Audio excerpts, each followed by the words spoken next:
Muy buenos días, muy buenas tardes. Comenzamos con un nuevo episodio de Mito, Música y algo más con el fin de, entre otras cosas, conocer nuestro mundo simbólico interior. Hoy se encuentra con nosotros Jordi Jauset. Muy buenos días, Jordi. Bienvenido a Mito, Música Ah, y algo más. buenos días, Cintia. Encantado de Qué compartir gusto. este tiempo. Qué gusto tenerte con nosotros. Bueno, Jordi Jauset es una persona con una profunda y variada formación académica que combina campos aparentemente dispares. Por un lado, posee una sólida base científica y técnica, dado que es doctor en comunicación e ingeniero de telecomunicación, y esta curiosidad también por la ciencia se extiende a áreas como la biomedicina, la psicobiología y la neurociencia cognitiva. Pero por otro lado, acredita una destacada formación musical, con un título profesional de piano, lo que establece un puente entre sus intereses y los que hoy vamos a comentar y hablar. Además de destacarse en su vocación docente e investigadora. Ha colaborado con diversas instituciones académicas en temáticas de musicoterapia y la interacción entre música y cerebro. Actualmente ejerce como consultor y conferenciante divulgando los beneficios que aporta la música. Y es una voz de referencia en la materia, dirigiendo en la actualidad un máster de neurociencia de la música, coordinando un grupo de estudios sobre música y neurociencia en la Academia Catalana de la Música y formando también parte del comité directivo de la International Association for Music and Medicine. Su experiencia se refleja en una prolífica producción editorial con 14 libros de autoría personal, entre los cuales 9 de ellos dedicados a la interacción entre música y cerebro, y más de una cincuentena de artículos académicos y divulgativos. Bueno, finalmente Jordi tiene una trayectoria personal vinculada a la interpretación musical, ¿no? Que desde joven ha formado parte de un grupo familiar que obtuvo premios europeos de interpretación. Qué lujo tenerte en Mito Música y algo más, Jordi. La verdad que es un placer con tu background poder compartir y dialogar sobre música y cerebro y el impacto que la música tiene en la vida de las personas. Realmente es un placer tenerte aquí. Y bueno, comencemos desde, cuéntanos un poco. Muchas gracias por la presentación, Cintia, por tus palabras. Un placer, un placer. Jordi, desde la neurociencia, ¿no? Que es tu campo también de trabajo, ¿no? En la actualidad, en el máster que diriges. Desde la neurociencia, ¿cómo podemos entender el sonido, pero el sonido, no la música? Vayamos al sonido como vibración, ¿no? El sonido no solo influye en el cerebro, ¿no? Influye en nuestra vida emocional, en nuestro bienestar emocional, en los estados de conciencia. ¿Cómo puedes, qué relación hay ahí entre lo que sería el sonido, la vibración y la neurociencia? Pues fíjate, por ejemplo, voy a poner un breve ejemplo. Si yo me tomo una tacita de café con cafeína, al cabo de unos minutos, pues experimentaré más atención, más concentración, todo porque hay un cambio bioquímico en el que no se deja que la adenosina, que es un neurotransmisor, se recapte con sus receptores, ¿no? Esto lo bloquea la cafeína y hace que no sintamos esa sensación de cansancio. Ujú. Aquí ha habido una estimulación que es química de la cafeína, un resultado cognitivo de más atención o un estado de alerta. Si yo me pongo a hacer ejercicio físico con movimiento, a cabo de un rato notaré, bueno, cuando termine la sesión, notaré que tengo más energía. Mi cerebro ha segregado endorfinas, que son unos opioides endógenos, y por lo tanto mi estado de bienestar pues, es mejor que el de antes. Tal cual. Aquí he pasado de un estímulo físico a otra sensación que es más energética, ¿no? Ujú. ¿Qué ocurre con el sonido? Bueno, el sonido, su origen es un movimiento de un objeto, de unas cuerdas vocales.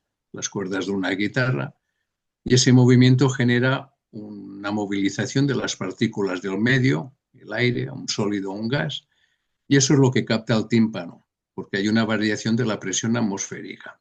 El Ujú. tímpano es una membranita muy sensible que detecta esa variación y se mueve. Bueno, pues a partir de ese movimiento, del movimiento de los huesecillos, de toda una estructura que hay en el oído interno, ese movimiento se convierte en impulsos nerviosos que van a distintas partes de nuestro cerebro. ¿Qué ocurre? Si ese sonido es algo que, por ejemplo, a mí me produce terror, hay una estructura que se llama amígdala que se pone en acción y va a desencadenar una serie de efectos en mi organismo. Tal Si cual. es algo que me gusta, actúa sobre otro sistema de recompensa, sobre unas determinadas partes, se genera más dopamina y voy a sentir una sensación pues de placer. Claro, Ujú. al final es la respuesta de nuestro sistema nervioso a una vibración, que en este caso es un estímulo físico. Exacto. Entonces, tenemos que pensar que tenemos el cerebro, que es un órgano, bueno, no se sabe lo que es el cerebro porque es impresionante lo que es, ¿no? Pero bueno, que tiene muchos sensores que detectamos variables físicas, químicas, de todo tipo, y nuestro sistema nervioso le da una respuesta. Pero esa respuesta es muy importante considerar que no es automática, si no seríamos robots.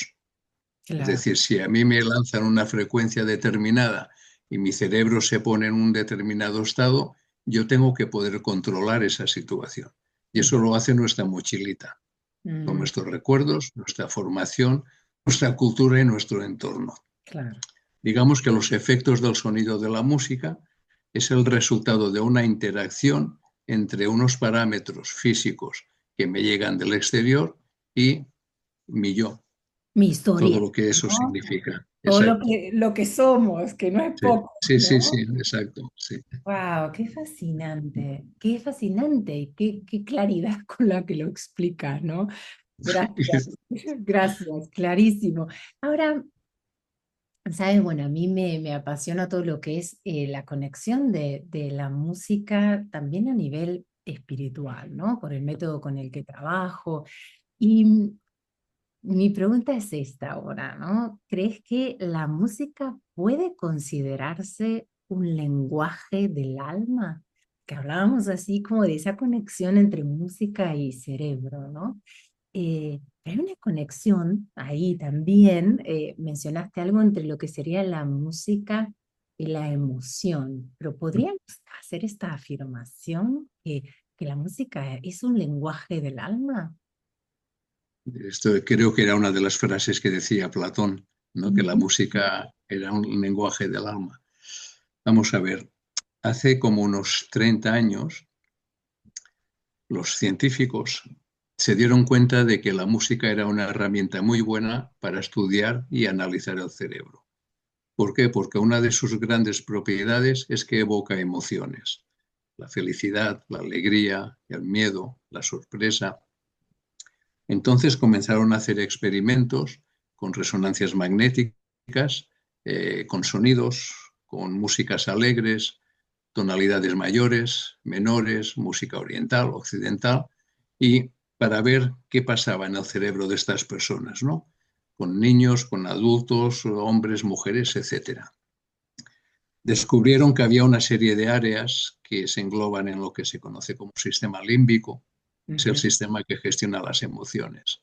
Y allí comenzaron a ver si es un sonido que asusta, que este asusta depende de la cultura oriental o occidental también, no siempre es También, lo que nos parece a nosotros como occidentales, exacto. pues la amígdala, que es esa área que está subcortical, se activa y genera una serie de conexiones con otros sistemas para ponernos de forma fisiológica en un estado de alerta, ¿no? Mm.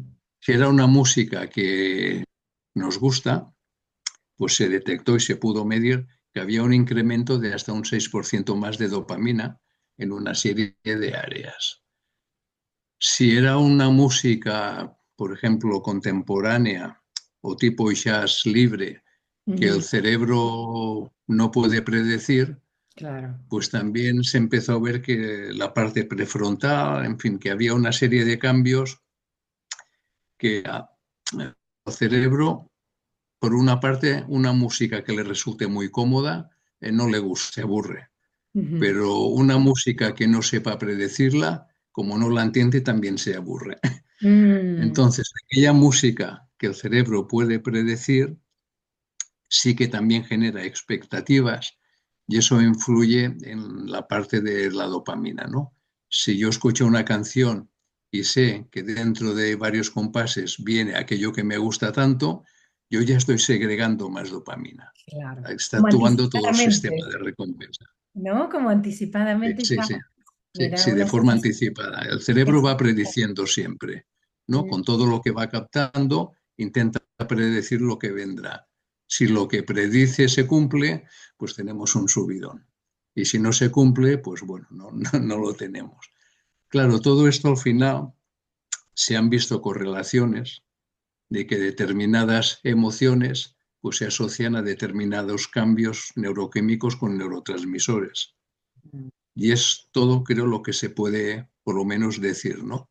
Eh, una persona que, por ejemplo, le gusta mucho una canción, si se la mide, se ve su resonancia magnética, se verá que el núcleo accumbens, que es el centro de placer, segrega mucha dopamina. Pero la misma canción a otra persona puede ser que no le guste o que tenga recuerdos eh, peores, no tenga recuerdos bonitos. claro. Entonces a esa persona no le ocurrirá. Se apagarán unas áreas y se encenderán otras. Siempre vamos a lo mismo, que la música y el sonido es algo muy individual, Claro. porque no depende del exterior, depende de nosotros al final. Y somos nosotros quienes lo modulamos. Y entonces se ha visto esa correlación. ¿Por qué nos emocionamos? Bueno, pues porque hay una serie de cambios bioquímicos que nos afectan y los sentimos de esa forma. Bien, bien.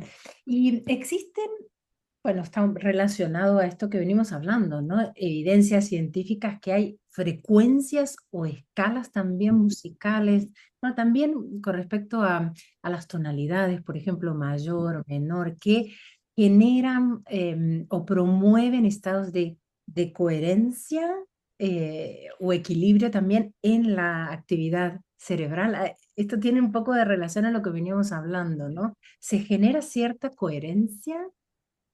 A ver, coherencia entiendes por coherencia un equilibrio, por ejemplo. Equilibrio, sí, sí, sí, sí. Eh, La cultura griega ya definió una serie de modos musicales, el Ujú. jórico, el dórico, que según ellos cada uno de estos modos proporcionaba unos estados de ánimo. O sea que vamos a muchos años de antigüedad, ¿no? Totalmente. Esto es cierto a nivel estadístico, porque si comparamos tonalidades mayores y menores, cultura occidental y oriental, veremos que no se cumple. ¿Ah? Completamente distinto, claro. Entonces, bueno, es lo que comentábamos antes, que determinados parámetros acústicos sí que actúan de una forma, porque son respuestas del sistema nervioso en unas personas y en otras, por su formación y cultura, puede ser que no. Pero vamos a otro tema que es más complicado hoy en día, que es el tema de las frecuencias. Ujú, ujú. Hay estudios que ahora se habla mucho de binaurales y de monaurales y que eso genera un estado de equilibrio determinado en el cerebro. Hay estudios que efectivamente han medido que así ocurre con electroencefalografía, pero hay otros estudios que no. Mm, Entonces, la comunidad científica no da una respuesta sí o no, porque no se llega a una consistencia en los estudios. Eh, yo conozco unos estudios, por ejemplo, de la doctora Sai de Massachusetts, con la frecuencia de 40 hercios. Ella probó muchas frecuencias y estaba buscando algún remedio o alguna ayuda para las personas con Alzheimer. sí.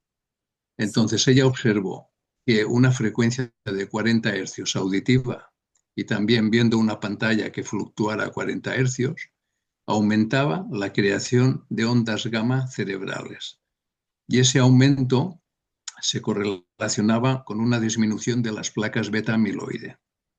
Esto empezó estos estudios creo que en el año 2014 Ahora están en la última fase clínica con una muestra de más de 500 personas, pero hasta ahora los resultados son bastante positivos.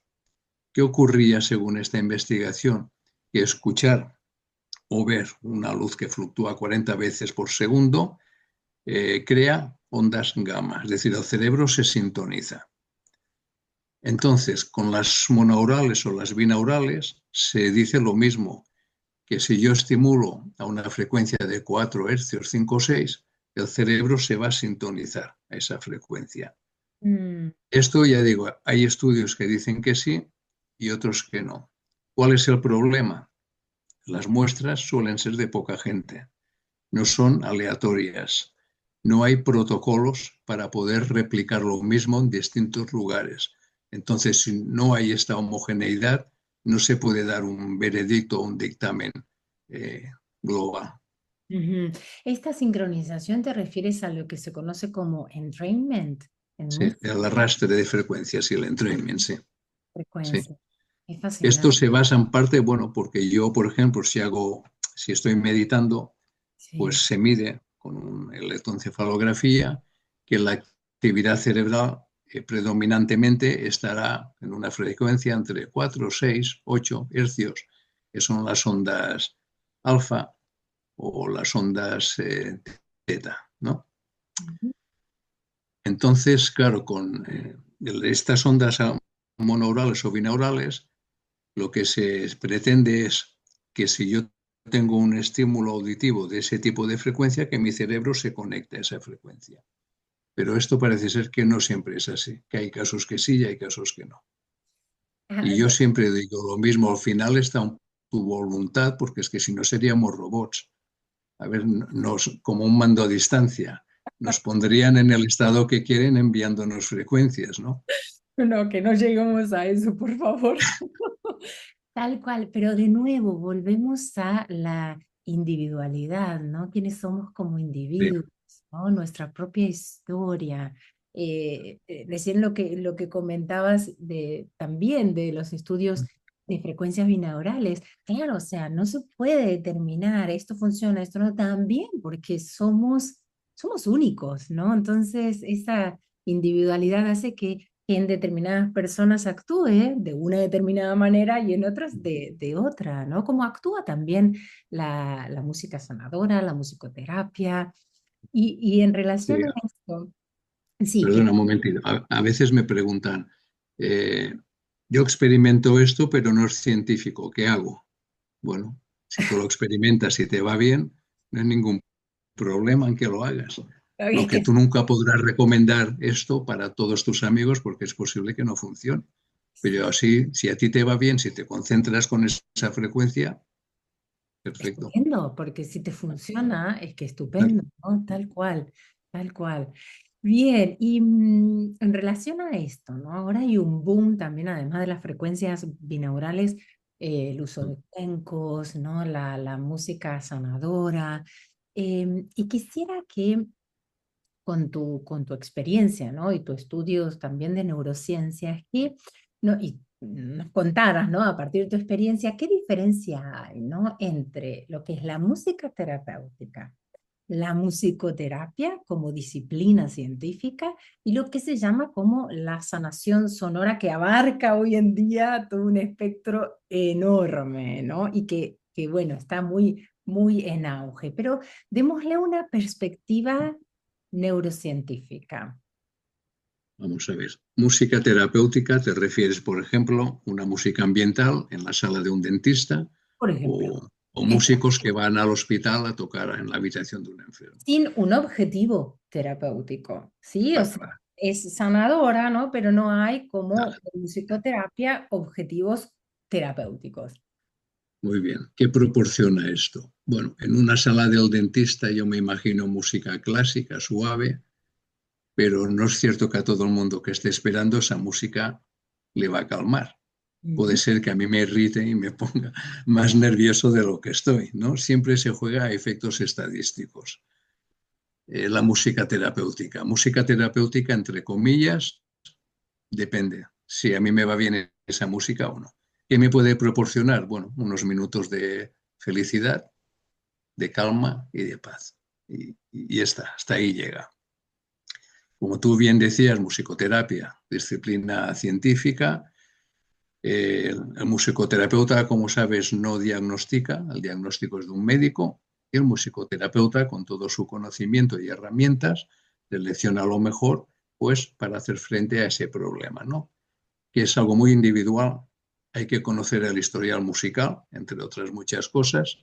Son muchas sesiones y hay unos objetivos, evidentemente terapéuticos, y unas evaluaciones para ver si todo lo que se estaba haciendo tiene resultados o no. Claro, esto es un proceso terapéutico largo y serio, Ujú. con muchos fundamentos y muchas evidencias. Sanación sonora. Bueno, aquí nos vamos otra vez al límite de lo científico, ¿no? A la parasía. Hay gente que vende el sonido de un gong o el cuenco tibetano como que hace milagros. No hace milagros ni el sonido del gong ni la música, porque al final todo depende de mí.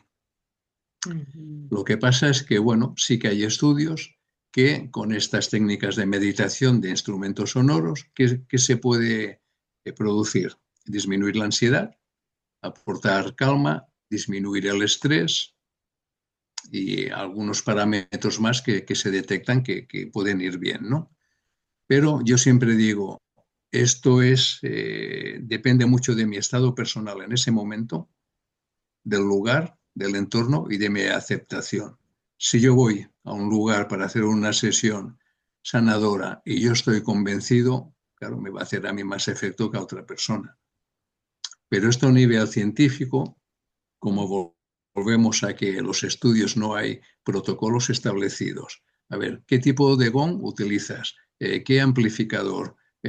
¿Cómo lo haces? ¿Qué metodología? Entonces es imposible comparar resultados de estudios y al final queda, bueno, pues que puede ir bien o no en determinadas ocasiones y disfunciones.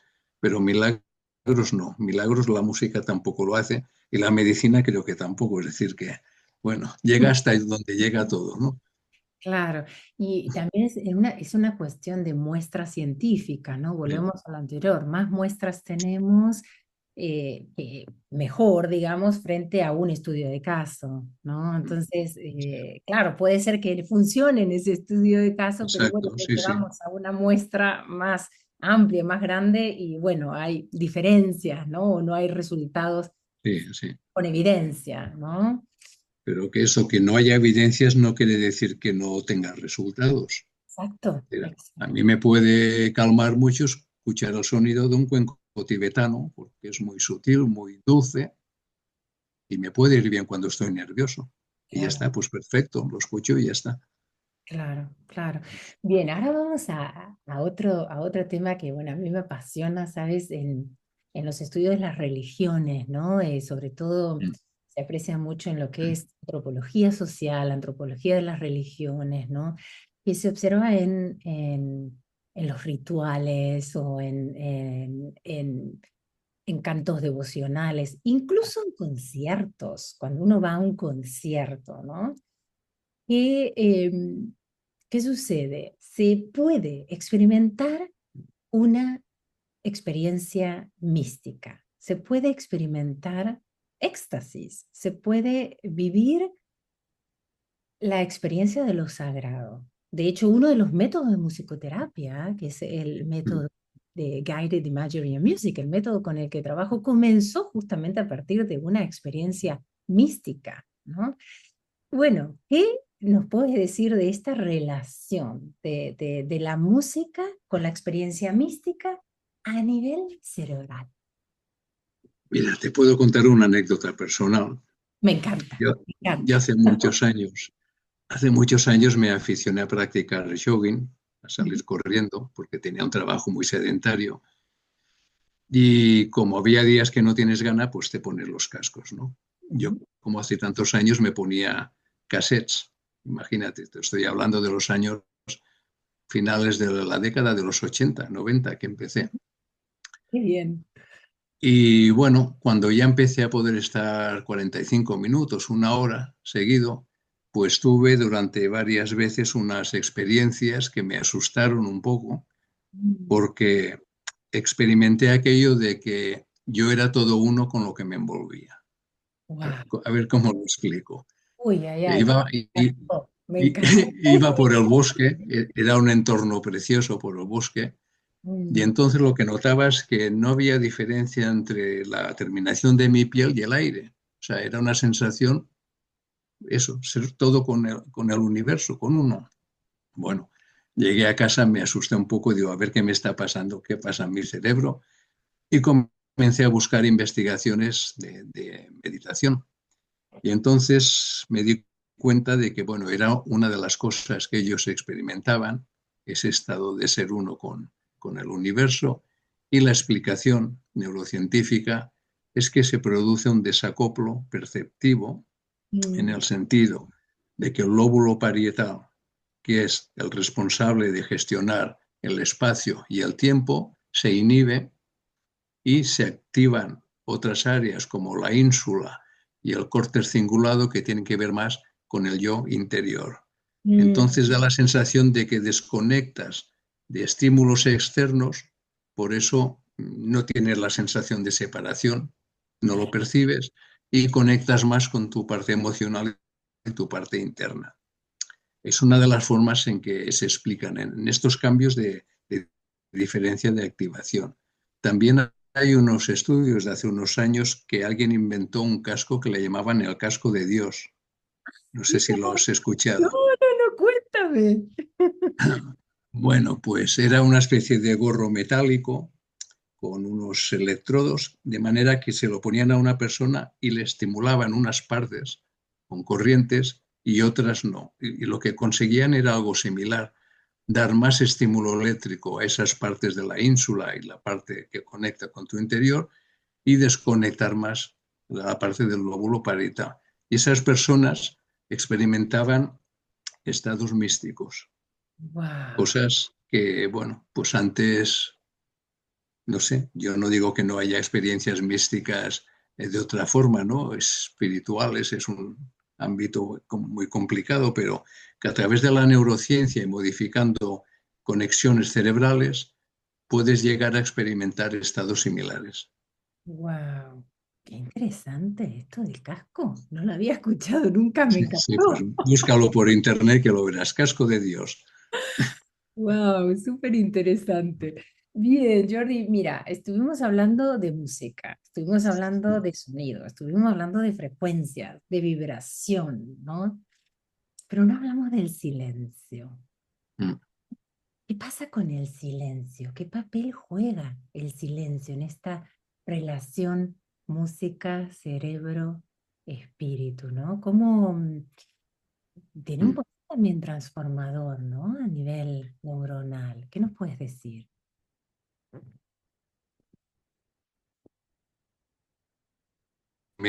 Con grupos de personas, viendo qué les ocurre con géneros musicales, con silencio o escuchando una lectura. Y una de las sorpresas es que durante las pausas de silencio, que eran de unos minutos, pues se observaba que había efectos más positivos a nivel fisiológico que incluso con la música. Entonces, ¿qué hace el silencio? Bueno, si yo no escucho nada, tengo menos estímulos, el cerebro trabaja menos, está algo más descansado y parece ser que eso lo dedica a reorganizarse, incluso a neurogénesis. Hay estudios que lo indican con neurogénesis y a consolidar el aprendizaje. Ujú. Es muy importante, de la misma forma que la música te moviliza y te activa, el silencio lo que hace es consolidar e integrar. Como siempre, lo ideal que es ciclos, activación musical y pausas. Mm. Igual que se recomienda mucho las pausas, los famosos recreos en las escuelas para Claro. interrumpir la parte de estudio, porque durante ese tiempo, al no pensar en lo que has estado viendo en clase, tu cerebro sí que está trabajando y consolidando aprendizaje durante esas pausas. Mm. Fíjate que un silencio, por ejemplo, una persona que lo aíslen en una cabina sensorial, impidiéndole estímulos externos, el cerebro se va destruyendo, porque el cerebro necesita estímulos, necesita movimiento, si no las neuronas se mueren. Mm, Cuando a veces vemos en una película que ponen a personas en esas celdas sin luz, bueno, eso es horrible para el cerebro. Es un trauma impresionante.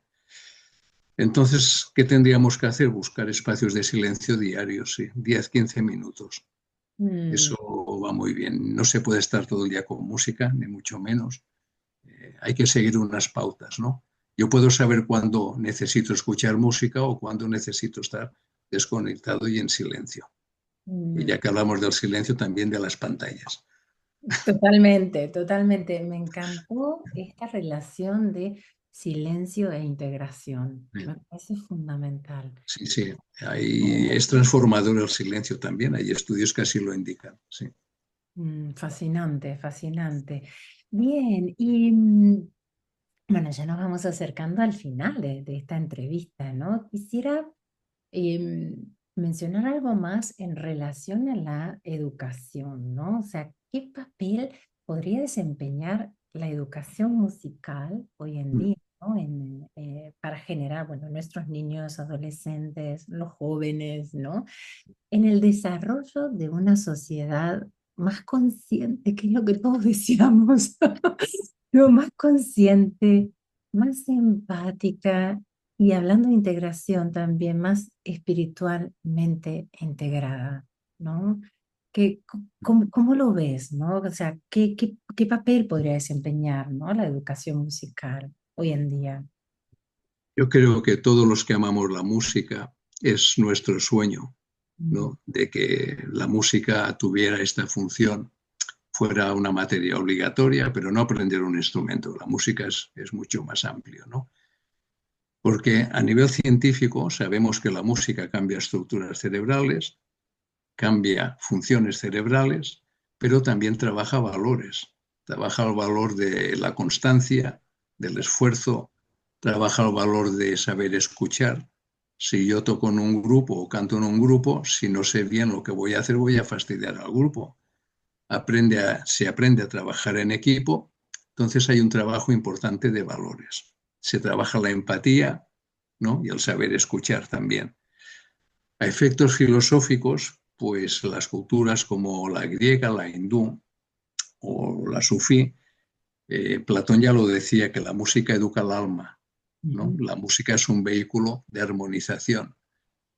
Y claro, es muy bonito decirlo. Yo a veces en alguna entrevista he dicho, medio en serio, medio en broma, si los diputados antes de una sesión de control de Congreso se pusieran todos a cantar, las cosas serían distintas, pero ese canto tendría que ser con una intención. Esa intención existiría. O sea, es una utopía, ¿no? Que lo hicieran.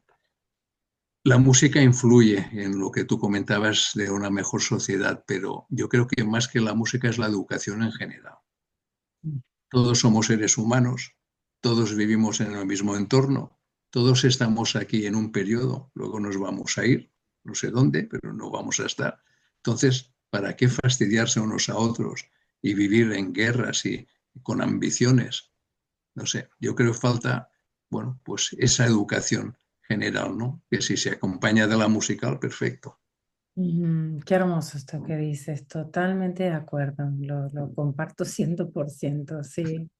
Bien, Jordi, bueno, ¿cómo pueden contactarte los oyentes? ¿Cómo pueden contactarte a ti?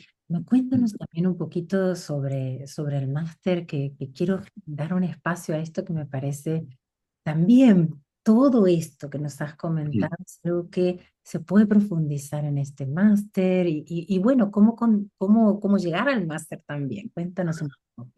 Mira, para contactar conmigo, la página web www.jordijauset.es.